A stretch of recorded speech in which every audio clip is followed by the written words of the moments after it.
एक एमएलए बनता है, वो फिर एमएलसी बनता है, फिर राज्यसभा का सदस्य बनता है, और फिर जब वो लोकसभा का सदस्य बनता है तो 4 पेंशन लेता है। और आपसे कहा जाता है कि हम पेंशन नहीं देंगे, क्योंकि अंग्रेजी में 4 एडिटर बैठे हैं, वो आर्टिकल लिखते हैं कि गवर्नमेंट को ये बोझ नहीं उठाना चाहिए। वो पैसा जो सरकार आपके पेंशन में खर्च करती, वो पैसा किसको जाता है? 5 बड़े उद्योगपतियों को जाता है जब उनका धंधा चौपट हो जाता है। तो सरकार जनता का टैक्स लेकर जनता का पालन पोषण ना करे और 4 उद्योगपति का धंधा डूब जाए तो उनको 5 लाख करोड़ दे और 2.5 लाख करोड़ आपके पेंशन पर खर्च ना करे। और कहा जाता है कि आप एनपीएस में निवेश करें। क्या हम और आप एक ही योग्यता रखते हैं? मान लीजिए कि मेरे पास 10,000 है और आपके पास भी 10,000 है, यहां पे 100 लोग हैं, सबके पास 10-10 हजार है। क्या सभी लोग बराबर क्षमता रखते हैं शेयर बाजार में निवेश कर अपने निवेश को बढ़ाने की? उनमें वो क्षमता है, दृष्टि है? मुझ में तो नहीं है, बहुत सारे लोगों में नहीं होगी। क्या उनको छोड़ा जा सकता है? इसलिए आपकी मेहनत की कमाई टूटती जा रही है और यह प्रक्रिया चली आ रही है लंबे समय से।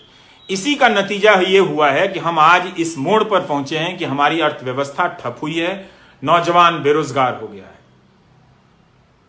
तो आपकी जो नौकरी है वो व्यापक आर्थिक नीतियों से जुड़ी हुई है। अगर आप इसको नहीं लाएंगे बहस के केंद्र में, इसे मुद्दा नहीं बनाएंगे, इस पर आप अपने आप को नहीं आजमाएंगे, तो मेरे दोस्तों, ये बीच बीच में मेरी 40,000 की नौकरी, मेरी 50,000 सदस्यों की नौकरी, इसको लेकर आप लड़ते रह जाओगे। कोई फायदा नहीं होगा। 17 सितंबर को आपने इतना बड़ा आंदोलन किया, कोई फायदा नहीं हुआ। आप मेरी बात को सुनो, मेरे बारे में जो अफवाहें फैला रहे हैं वो फैलाते रहें। आईटी सेल का यही काम है। उनको मालूम है कि मैं बुनियादी सवाल कर रहा हूं और ये वो सवाल है जो 2017 से उठाने के कारण मेरा मजाक उड़ाया जाता है, पर मैं जानता हूं कि ये गलत हो रहा है। इसका शिकार मैं भी हूं। अगर अर्थव्यवस्था नहीं बढ़ेगी तो मेरी भी कमाई नहीं बढ़ेगी। हम जैसे लोग जो ऊपर जा रहे हैं नीचे सड़क के नीचे आ जाएंगे। और आपको तो जीवन में 10 साल या 5 साल के लिए ऊपर जाने का भी मौका नहीं मिलेगा। मुझे तो मिला भी,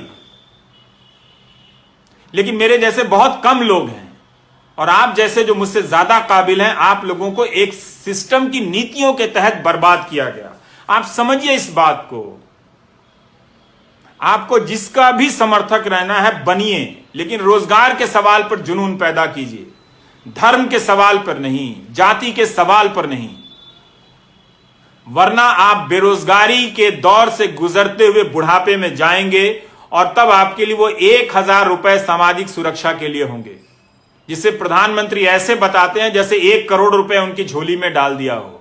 अपना पेंशन बता दें विधायकों का या सांसदों का, उसकी तुलना में अब आप और हम रिटायर होंगे तो 5,000 रुपया पेंशन नहीं होगा हमारा। हम कैसे जिएंगे, ये हमारा सवाल है। ऐसा नहीं है कि सरकार के पास पैसा नहीं है। अगर सरकार 10-10 लाख करोड़ रुपए बड़े उद्योगपतियों के बेलआउट पे खर्च कर सकती है, जो संख्या में सिर्फ 10 होते हैं या 100 होते हैं, तो सारे सरकारी कर्मचारियों को सरकार पेंशन दे सकती है। आपने 20 साल का यह दौर बिना पेंशन का देख लिया।